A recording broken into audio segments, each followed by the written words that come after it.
Baby, wow, it's a bunny down you got away day. But it's when you are below. Next time, me, I want to be careful. Me, I'm not your boot. Nimpala, and papa, Obaka, and Bonob, Janabon. No, can't, no way without in a yay. So, I Ghana for. Ah, no, I'm a Miko a Dana me a Toguni. What does he, what does he in Suma Buga as a Yagano? I'm a Budan me a Toguni. Nyam Ghana, you know, Budan. Nya national development in me Budano. We must be bold so that Obirija when that politics, you know, they are reward and I was a woman in Amakwa by the bag Ghana and CMTV. So, Bomb is like video, no best subscribe to the channel, no attend notification. Then next time, videos of this channel also submit to my camp. Same on the piano. If I'm Mr. President, to from Mr. President, and I just somehow say, Madaroma. Now, Bomb is like video, no subscribe to the channel. Come on, my favorite. By chance, you would want to contribute to our studio work, sir. Being it sound, internet, lights, everything, but you'll reach out through number and that's it. Yes, I can better was a pound. So now so that people now the presiding Archbishop and General Overseer of the Action Chapel International Ministry, Archbishop Nicholas Duncan Williams. Oh, sorry, I may read it. I'm starting from the founder. Wow, the Attorney General and Minister of Justice, no, the founder of International Central Gospel Church, ICGC, Dr. Mensa Otabu, who was a member of the Board of Trustees of the National Cathedral, has walked away. Nothing was added to that. He has walked away. No reason. The immediate past moderator of the Presbyterian Church, Reverend Professor Cephas Amenyo, also resigned from the Board of Trustees due to ill health. He was given, they provided a reason for that. Then Bishop Doug Hayward Mills, the founder and presiding bishop of the United Denominations, originating from the Lighthouse Group of Churches, left his role as a member of the Board of Trustees. So he also, citing circumstances around which he was omitted in the registration process of the trustees, even though his image had been used on the project website as Board of Trustees member. Inti no say walk register no needing we film inti watch no. Now the presiding Archbishop and General Overseer of Action Chapel International, the Papa himself, Archbishop Nicholas Duncan Williams, and the Papa. Yeah, the Papa.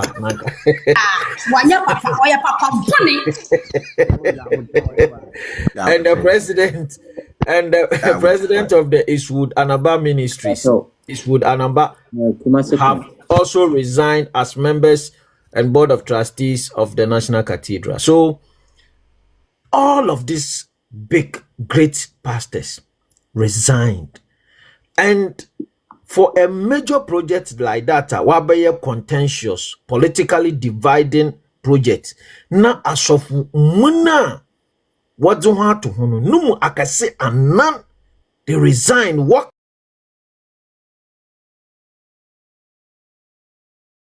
they see, like I always say, share minimnyansa bebre wo di jay aboa Ghana.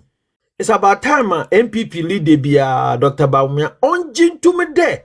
So be your the so-called good intentions of all Ghana. A call for it to be fra MPP adibia obaba beseno. So yeah. The major mistake nanado or yay on I don't offer Duncan Williams or the Frank of no. So nanado too.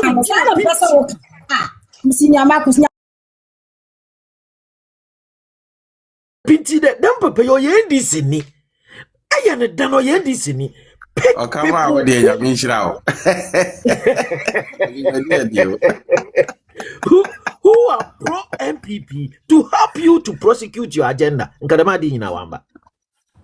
And these are the things yanka nyina Dr. Baumia o mano ho kwan na mpanyimfo bi won tonofo dem de o yen nyina ya Ghana fo no one fan friend is you obaba be say wade NDC ye NDC first before wa Ghana ni Emma no kwan obesa yade. Inti yensua Duncan Williams yana papa so wamfana amafra dem nkrofia nke dem major problems in our because ono no otwene NDC wonsem omana Ghana no nkodo and he will never consider the interest of Ghana so far as NDC is involved. The same thing in another year. Speaker Babin Oyamanyanko Kalio water project okay the man. In fact, the first time Wokoboyano and Solar Speaker Babin Nankasa Bebekade, my personal relationship with Nana Akufo-Addo nti. Now when we went to him with this project, he approved. He himself told the audience, but where it mattered most, he locked parliament because it was going to favor NDC. It was going to favor NDC. Shamatinamidu. Oh no, NDC ni NDC Marcus Kanoso ka Remember, Dr. Baumia da him for form NDC for. Where do Martinamidu no do? Where it mattered most. Wamaba nkache the mother serpent of corruption on Akufo-Addo. Mahama krominye na kwesata NDC ni. Abiasi dominance abiasi NDC ni. Nyame ya wa dominant fi ibeji president Dr. Don't go to them. Oba teach you.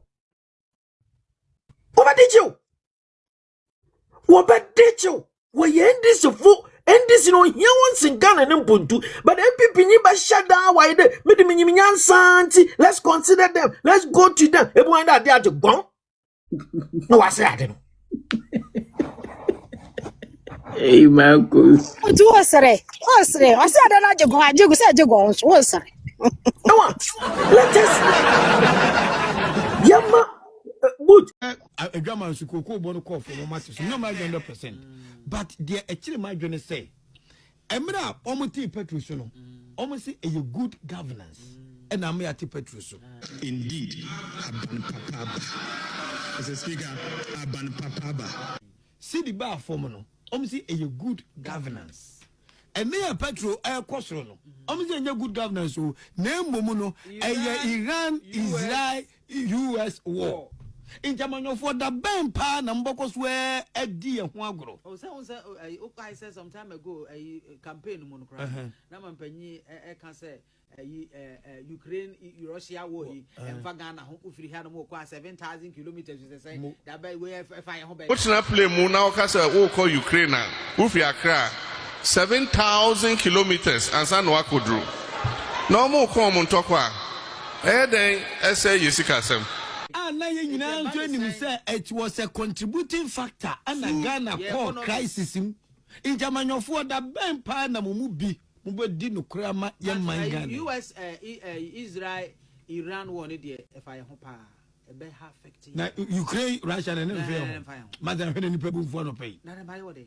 Now that's my can in what they say. Namina Name me a new originator of that. I'm no one team to now hear me. The woman say Ukraine and Russia war no e fa Ghana ho fire ho biama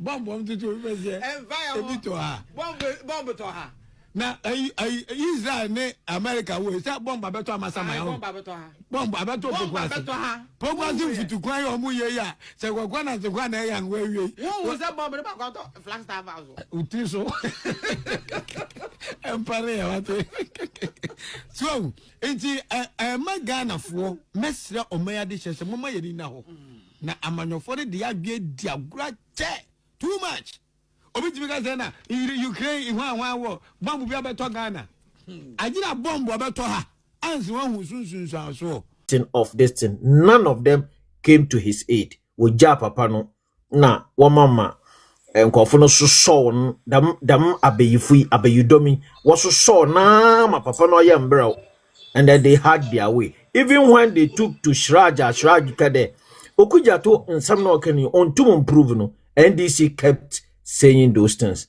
Now, project, obeye Ghana fu ebufu. So, in the mind of Ghanaians, na MPP, no one obeye to the point that the project itself was part of the bitterness of some people because comfort the burning room and that is what happened. Yeah.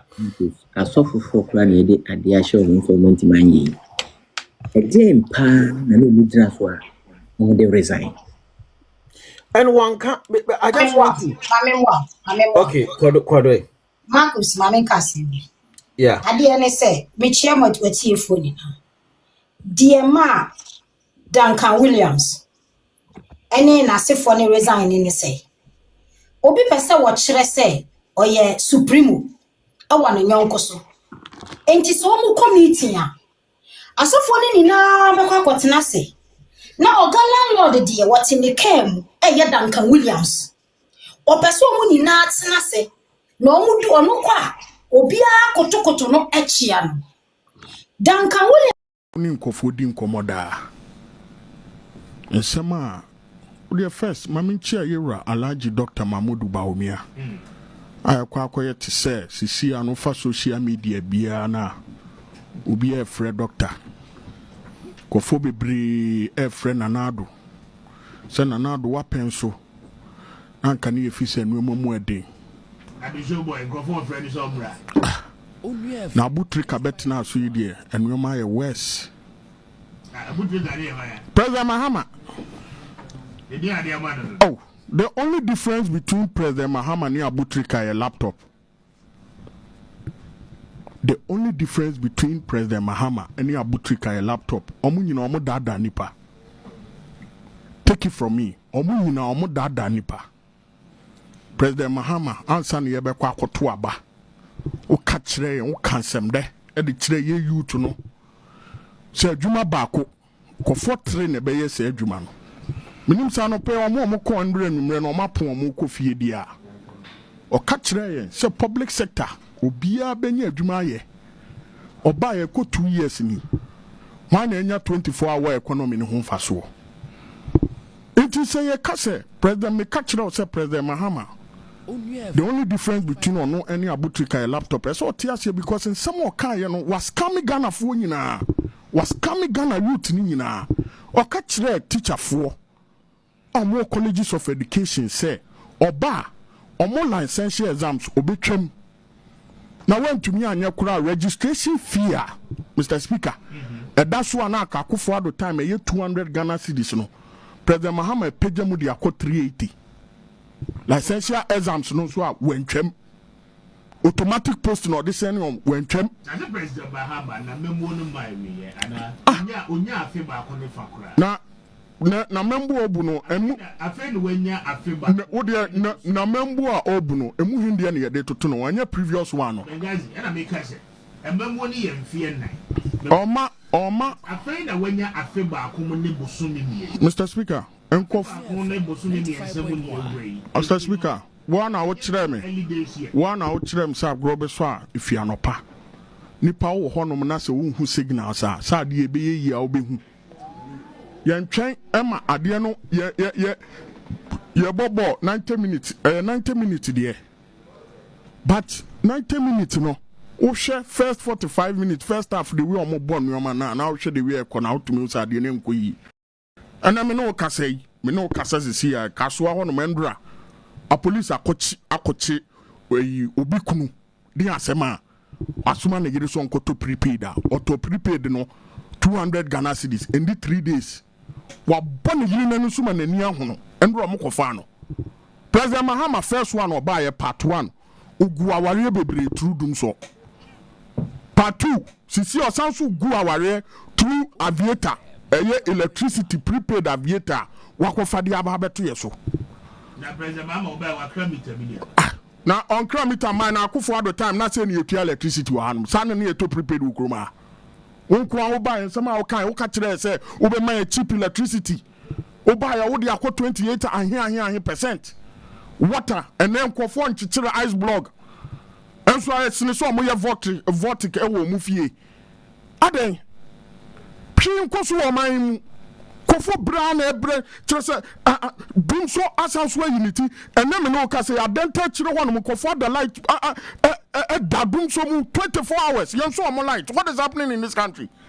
ɛna ne yɛ kasa mo so me yɛ ka aso obi asoro papa no wɔ kurom ha obi asoro President Akufo-Addo ne John Mahama wan na yɛ pani ni bi sɛ wasɛm President Akufo-Addo ne John Mahama wan na yɛ pani